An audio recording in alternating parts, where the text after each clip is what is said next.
If you have topics you would like to have us discuss on the Aging Well podcast, please click on the links in the episode description to send us a text or record your message or comments. We'd love to hear from you and how we can help you age well. If you benefit from the Aging Well podcast and would like to support the content financially, please click on the Support the Show link or support our affiliates and advertisers.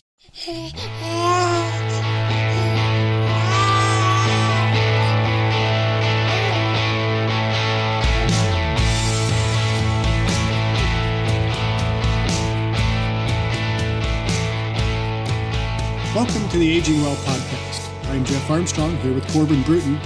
In this and the episodes that follow, we will share candid discussions on aging and hear from the experts.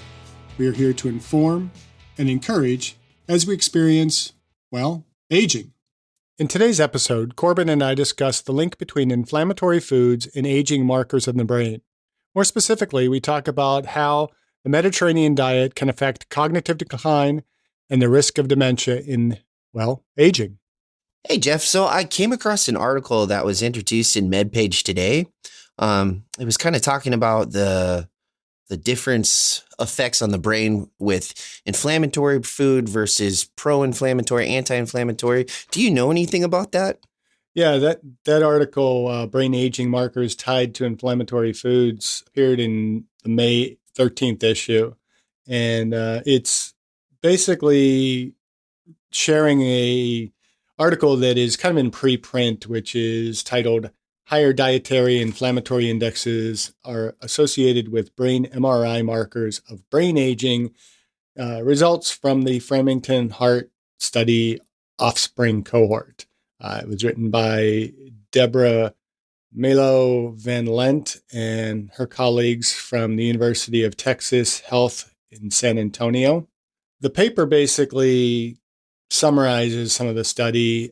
The study is a little bit hard to find because it is in preprint, but diets high in inflammatory foods have been linked to global markers of brain aging and cerebral vessel disease in MRI. They compared anti-inflammatory diets, those that are considered pro-inflammatory, on what's referred to as the Diet Inflammatory Index.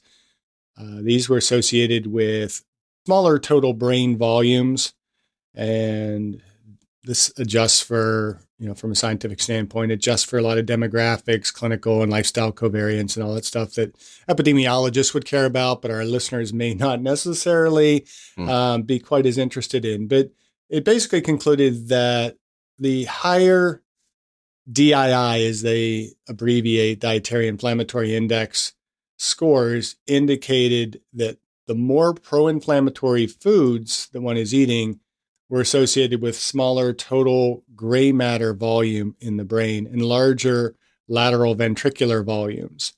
And this was reported in the Alzheimer's and Dementia Journal.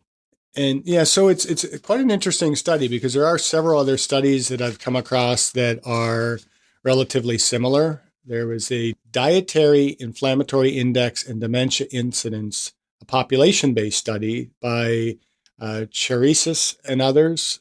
This was in the December 2021 issue of Neurology. And it's actually based on a study similar to Framingham, which was in Greece, which is the Hellenic Longitudinal Investigation of Aging and Diet. And they concluded also that a higher DII score were associated with an increased risk for the incidence of dementia. And so, it's kind of interesting that diet, as we've mentioned in several other episodes, has a pretty good effect on one's risk of dementia. So what do you think?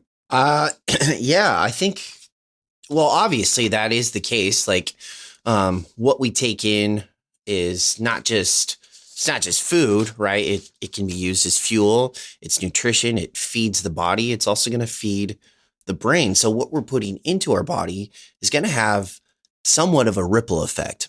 I do think it's really interesting, that last part that you were talking about, and that we did talk about other things on our podcast. And ironically, we did mention previously in another podcast about the Mediterranean diet.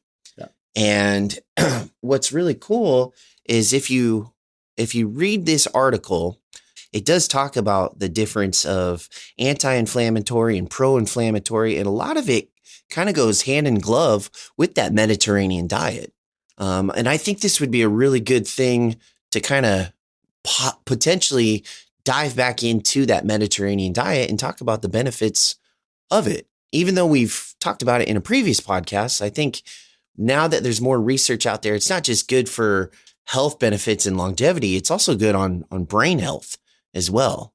Yeah, absolutely. And um, for those who are listening and maybe don't know exactly what foods are anti-inflammatory versus pro-inflammatory, what are some of those? Yeah. So the anti-inflammatory, what they listed in the article was alcohol, beta carotene, caffeine, dietary fiber, folic acid, magnesium, thiamine, riboflavin, niacin, zinc, monosaturated fat, polysaturated fat, omega-3 fats, omega-6 fats, uh, selenium, vitamins B6, A, C, D, E, green and black tea, pepper, and garlic. And the pro-inflammatories is going to be vitamin B12, iron, carbohydrates, cholesterol, total energy intake, protein, saturated fat, and total fat.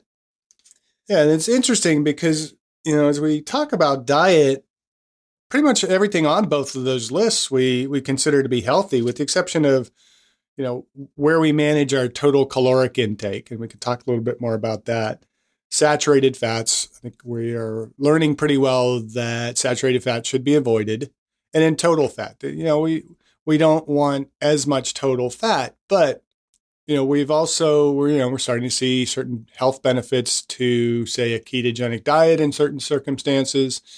We're seeing that fat itself is not a bad thing when it comes to, managing your health. It really comes down to your caloric balance. So, are you a little confused like me regarding, pro versus anti-inflammatory dietary components? Yeah, I'm a little confused on the whole aspect of it, especially since it's talking about how one of the anti-inflammatory items was alcohol, and a pro-inflammatory was protein. And we've talked in the past about like the benefits of protein and what it can do on the body. And alcohol, we've talked about some good, some bad. It's all about moderation.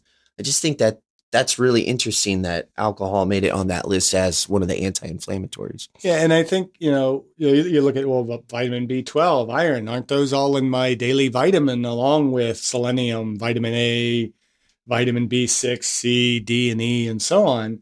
And again, it's that moderation piece, but I think it's also the source of the foods of where we're getting some of those that is probably the bigger issue. And that's why I think it is nice to kind of address this idea of the Mediterranean diet as a healthy approach to the types of foods that we're eating and the quality and the quantities, and the balance of those foods as we kind of go through our daily life. Because as we know, the Mediterranean diet has long been touted as a very healthy diet for heart health. Mm-hmm. But what is the Mediterranean diet? Are you familiar with the Mediterranean diet?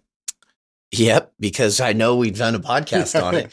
Yeah, we actually should maybe even refer people back to some of these podcasts that we've talked about some of these, so that if they haven't listened to those might be helpful to kind of go back to. Most recently, I think in episode 20, we talked about the impact of food on life expectancy.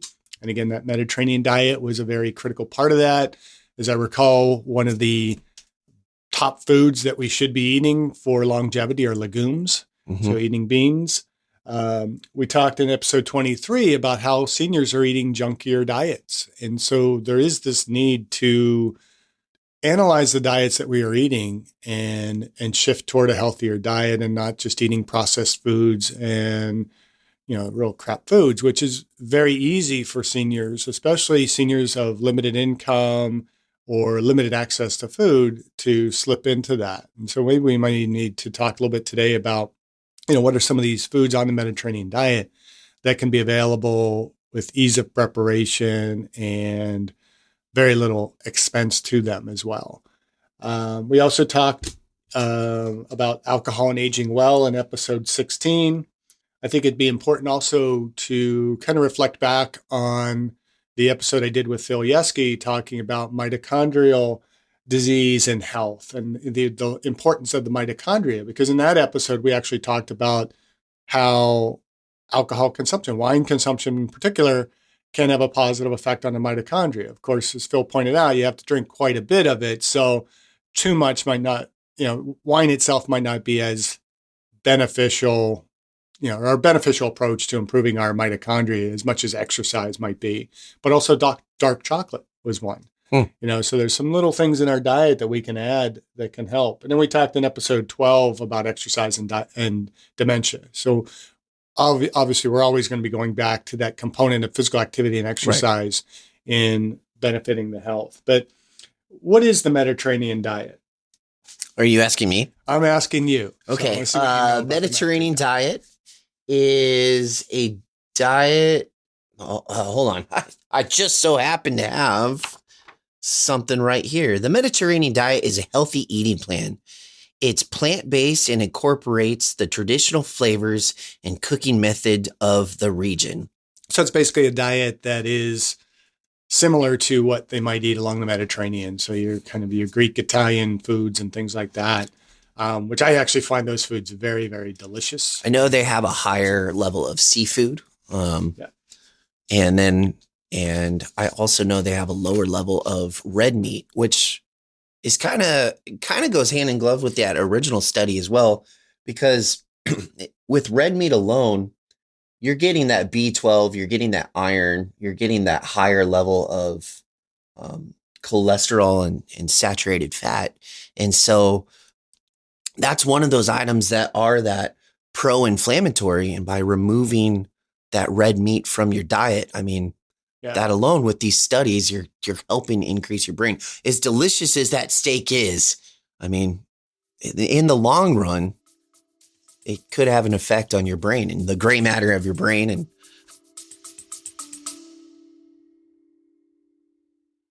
I discussed my epigenetics test with True Diagnostic co-founder Hannah Wendt in episode 162. Epigenetic testing measures baseline and changes in your pace of aging, giving you the power to steer your anti-aging or health and wellness journey in the right direction. I learned that I am aging well. Click on the affiliate link in the episode description, use the promo code AGEWELL, and receive a 12% discount on your epigenetics test and monitor your pace of aging. Yeah, and we've often kind of talked about like seafood. Well, we haven't, I don't think yet on the podcast, but you often hear people talk about fish being brain food. Mm-hmm. And there's probably some truth to that. It's one of those little scientific, non-scientific statements that have evolved over the years that when you dive into it, there's actually some science behind it.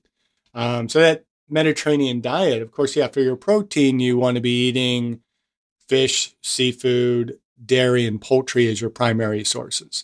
And frankly, poultry is pretty cheap, as is many fish, depending on where you live. But, for our friends and listeners that are in the Midwest, you don't always get the best fish, the more inland you go. So, if you're on the coast like we are, then you get a little bit better options for fish. But, chicken is everywhere, and chicken's relatively inexpensive. And for people who are on a budget, even buying frozen chicken tenderloins or something like that are going to keep in the freezer and you can just kind of pull them out as you need them, you can really drive down some of that expensive protein. But protein, I think talked in the past too about for macro balance, about 1 gram of protein is what the average person is going to need if they're physically active, they're trying to build muscle, and they're just trying to maintain health. But we can actually get by with a little bit less than that. 1 gram of protein per pound of body weight. Pound of body weight. And so really going beyond that, so we have a lot of, your bodybuilders and, weightlifters and such that think, oh, more protein, I got to eat more protein to get big. They're actually maybe doing more detriment to their health than they're really helping themselves. And, so if we can build muscle with the least amount of protein and the best quality of protein, then that's having a better overall effect in our health.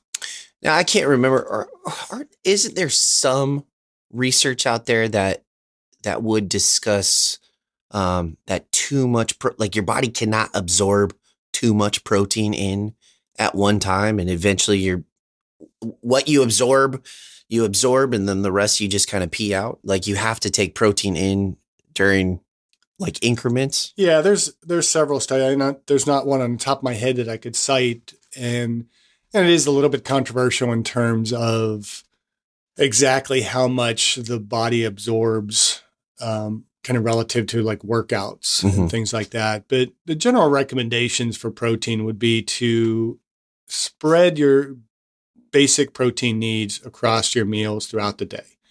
And so if your body needs 200 grams of protein, then you want to divide that into the number of meals that you are consuming, including snacks and things like that. And ideally, having a more absorbable type of protein in the greatest proximity to your workout. So something like a whey protein just before, during, or after your workouts, and then your proteins that are going to be a little bit slower digesting, to have those in the evening as kind of your final meal, so that they're absorbing throughout the night, and you're having kind of that more constant influx of amino acids into the system. Mm. But if you're eating fish and to a certain extent poultry that might have a little bit of fat to them, that fat's going to slow down some of that absorption as well. When we're eating protein with our meals and we're eating those heart healthy oils, that's going to help delay a little bit of that absorption. And so we're getting it out a little bit at a time. The challenge is when people are of that mentality where high protein is going to build muscle. And so they're eating like 3 and 4 chicken breasts every meal throughout the day. That amount of protein, it's a lot harder to really absorb and digest. It puts a lot more load on the kidneys. And if your kidneys are healthy, it's not as big of an issue. But if the more diseased your kidneys might be, obviously the more difficult they're going to have, and the more load you're putting on, the more damage you're going to do to your kidneys trying to process all that. And you are going to just pee out a lot of urea and ammonia. It's very likely that your protein is going, or your urine is going to smell a little bit more like protein. And so moderation is good. Balancing that, keeping the amounts of proteins that your body absolutely needs to the minimum, is going to be the healthy approach for both the heart and for apparently now, managing your brain health as we age well. Mm-hmm. Other aspects of the Mediterranean diet, I think worth noting, are that it's largely plant-based foods. So whole grains, vegetables, legumes, fruits, nuts, seeds, herbs, spices. Those are basically the foundation of the diet. Olive oil being the main source of added fat. And olive oil is not really that expensive, particularly you buy it in bulk. I mean, I think we buy it almost by the gallon in our household. Go to Costco and pick up a big jug of it, and I use that for the majority of my cooking and things like that. But it provides a monosaturated fat, helps to lower our total cholesterol and low density lipoprotein, or the bad cholesterol. But it also gives us some of those good cholesterols and the good free fatty acids that help us to build enzymes and things like that in the body. Nuts and seeds they also tend to contain more monosaturated fats. The diet is also, as we mentioned, includes a lot of fish, but the fish are generally fatty fish. So mackerel, herring, sardines, albacore tuna, salmon, which, we're in the Northwest. We can get some really good salmon up here. These are all rich in omega-3 fatty acids. These are polyunsaturated fats that, as we mentioned, are very good in fighting inflammation in the body. Omega-3 fatty acids also decrease triglycerides, so they can have an effect of reducing blood clotting, lowering the risk of stroke, which also is a primary concern for seniors, and also helps limit the risk of heart failure. And it's interesting that wine is also often associated with that Mediterranean diet. That when we think of Italian, Greek, and other cultures around the Mediterranean, meals always seem to be associated with a glass of wine, really good wines, and who doesn't like a good Italian wine, right? And there seems to be some benefit to that. Obviously, not too much. One thing to consider with alcohol consumption is the calories that go with it, but it's really what are we drinking in our alcohol consumption. So when we say, that alcohol has an anti-inflammatory effect, we're not talking about shots of tequila or, some mezcal or, any of the other rot gut that somebody might be drinking. We're really talking about wine in particular, to a certain extent, certain beers, particularly the darker beers, have been shown to have a bit more of an anti-inflammatory effect. But again, it's Are you talking not about the darker beers like the stouts because they're made out of like coffee, porters. like stouts and porters are made from coffee beans and chocolate and stuff like I that. don't think they really have coffee beans and chocolate in Yeah, them. they make them. They sometimes add those. You're drinking those Portland stouts, Yeah. where they add a bunch of crap to them. But yeah, it's just really, like they're made from different types of grains. I know a lot of like the Irish stouts and things like that tend to have a lot more oat to them and things like that. But like an oatmeal stout, I'm not too familiar with all of the manufacturing of beers. I just kind of like what I like. I just drink them. Yeah, I just drink them in moderation. So some of the tips that the Mayo Clinic offers in regards to trying a Mediterranean diet are first kind of build your meals around vegetables. And I think we've talked about that much more of your plate should be filled with vegetables.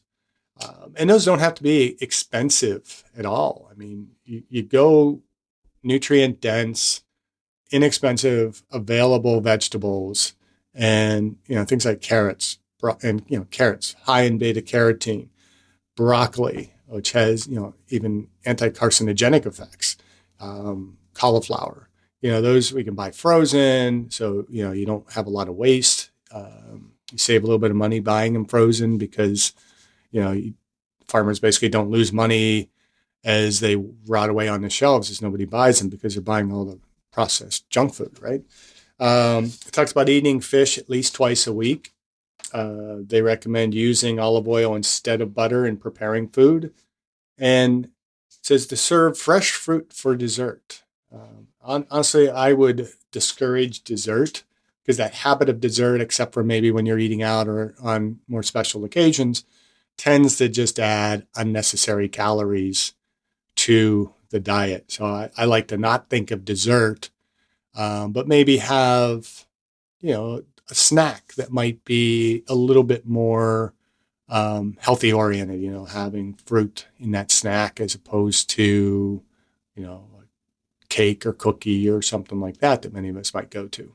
Well, I think that's what it's saying. Instead of having that sugar rush of having that cake or ice cream, you can still get your sweet with like a bowl of berries, right? You can still get that sweetness, or dump it in a smoothie and drink that. And that can be a little bit of a treat.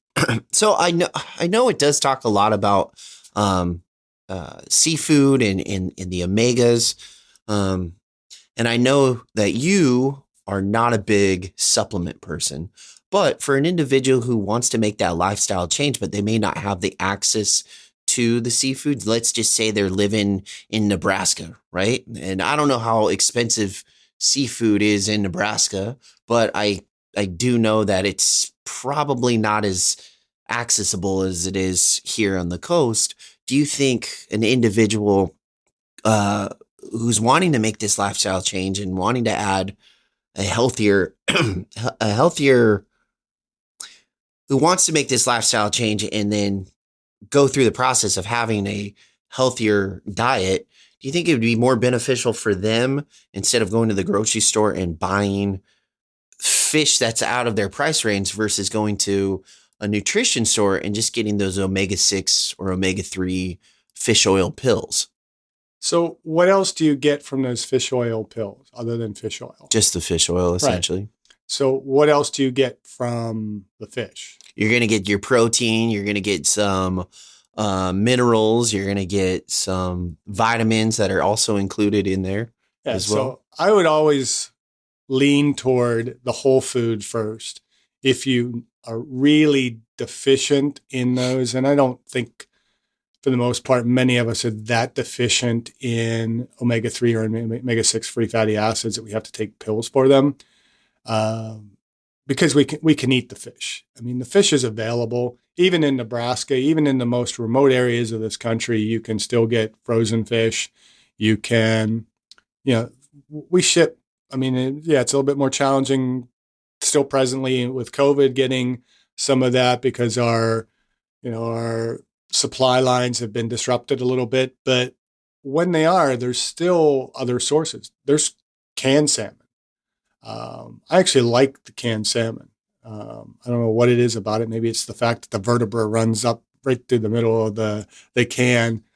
But when you eat even like canned salmon, say I love salmon cakes, Mm. and I include the bone in there because in the can I think it's already cooked in the can, but the bones tend to be a little bit softer.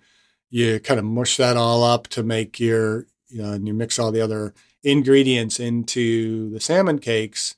You include the bone, you're getting calcium and you're getting other phosphate and other minerals and stuff from including that. And that can sit on your shelf for a long time. And so to say we don't have access to it, I think is probably an excuse for I think some people to just take the supplements. And that's what the supplement companies want you to know because it is more expensive to get your oils from, a pill than it is to get it from the foods that we might eat. Canned tuna. Canned tuna is always cheap. When I've been on my most restricted budgets for food, canned tuna has been one of the things that I've often gone to because you buy it. There's always sales at the grocery store where it's like 10 cans for $1. It's not quite that well, but you get a lot of cans for a cheap price. I think I've bought it as cheap as 50 cents in my lifetime a can. And that's a pretty inexpensive source of protein. And it sits, I don't know what the shelf life is of tuna, but I think it's pretty long. And so, you just have to go to the right sources for it. That, what available sources do you have? Ideally, getting as much fresh fish as possible. But if it's not in your budget, there's nothing wrong with going with canned and frozen. I agree. I prefer frozen vegetables. Um, like you said, I think they last longer versus going to the produce section and grabbing something, pulling it in your fridge, and then it goes bad really fast. I think having it be frozen, you can have it last a little longer. You can cook it in stews or crock pots or whatever. And Yeah, to plus, me, it has a fresher taste. plus with frozen vegetables, don't they stay on the vine a little longer? No, I don't think they stay on the. Well, they might keep And them on the so vine, but I think technically you're getting a more nutrient based from frozen vegetables. they often are going to be more nutrient dense because in most cases, what they do is they take them from the field immediately to the processing centers that are going to really flash freeze them so that they are the freshest. Whereas, when a lot of your fresh vegetables, especially things that aren't coming from local, imagine how long it takes to get that vegetable from Mexico or Chile or something like that. That okay, yeah, it's exotic and it's good and it's supposedly fresh, but it's been on a truck for almost a week Mm-hmm. at least. It's not the most fresh. We have a local grocery store. It always drives me crazy to hear their ads because they talk about fresher than fresh.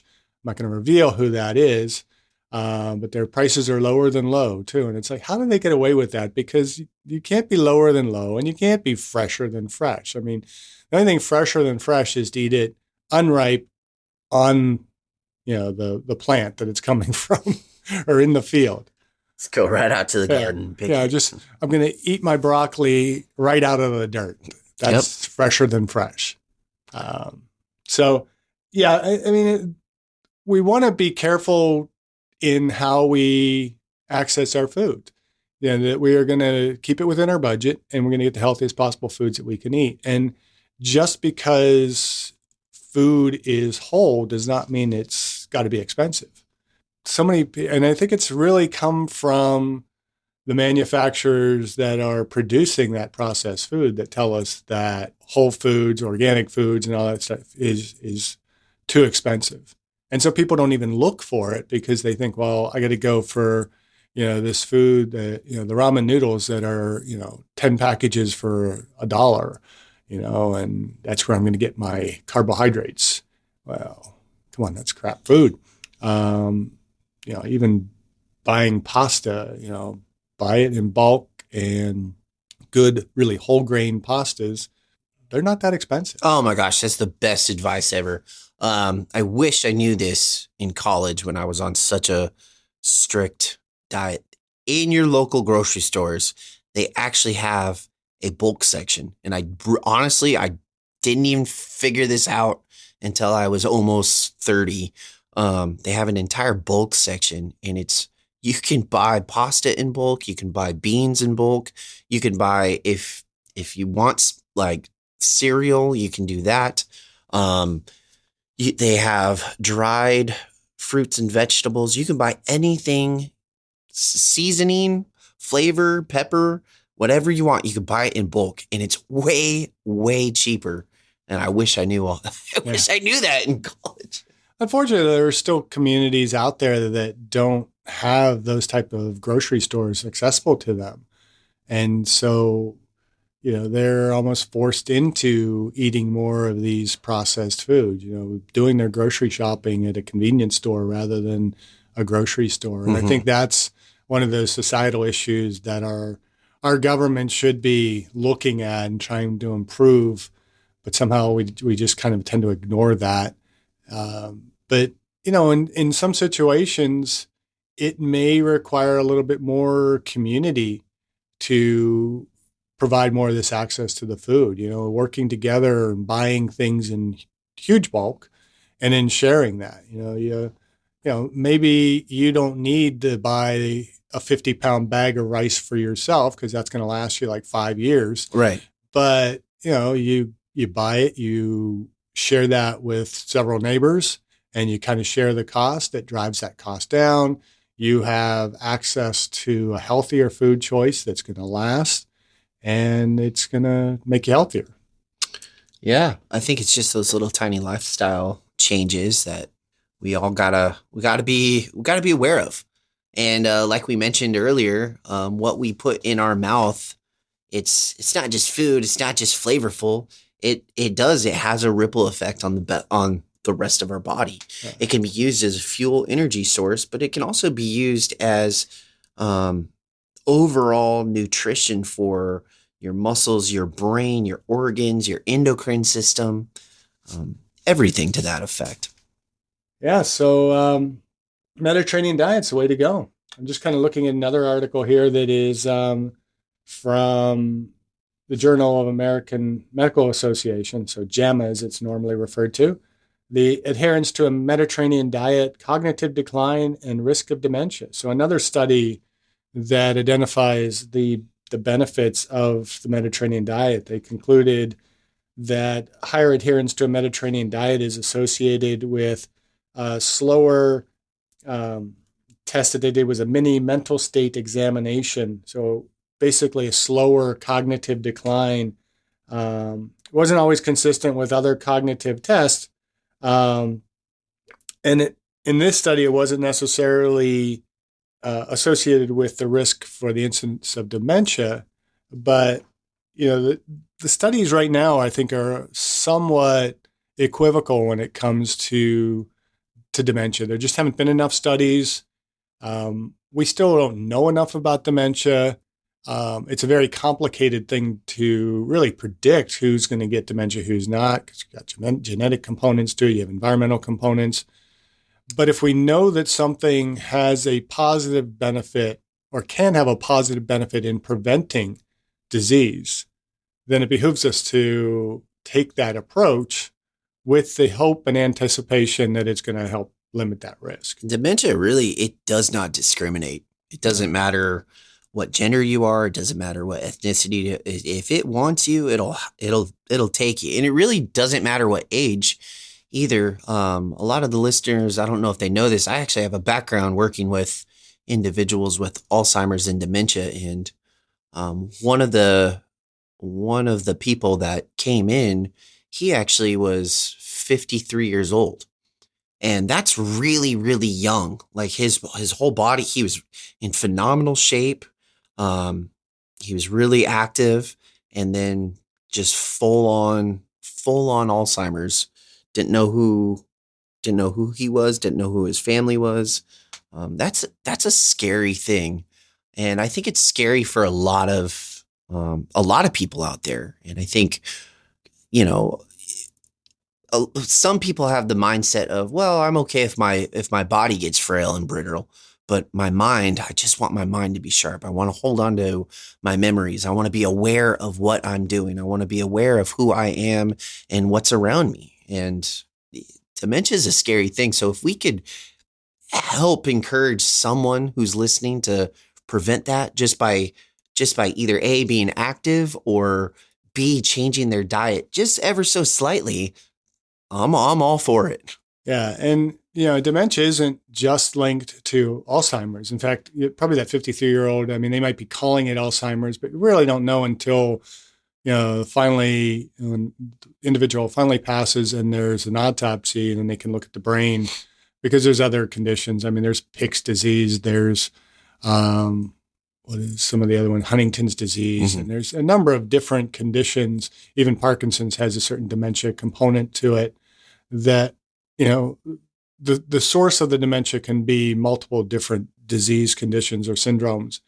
And so the goal should be not necessarily to expect that we can prevent it entirely, but most all the literature that we've talked about in this podcast has indicated that with the right approach, with exercise, with a good diet, maintaining, a proper caloric balance, maintaining a healthy body composition, all of these things contribute to longevity and contribute to at least prolonging our healthy brain function, and minimizing, or rather, kind of holding off dementia until maybe later in life, and if dementia is out of your control, but you can control how long you can go without having it, then, 3, 4, 5, 10 years of healthier cognitive life is much better than living, with dementia earlier in your life. And so if we can push it back, that's at least, a positive in aging well. Mm-hmm. Aging well. Thank you for listening. I hope you benefited from today's podcast. And until next time, keep aging well.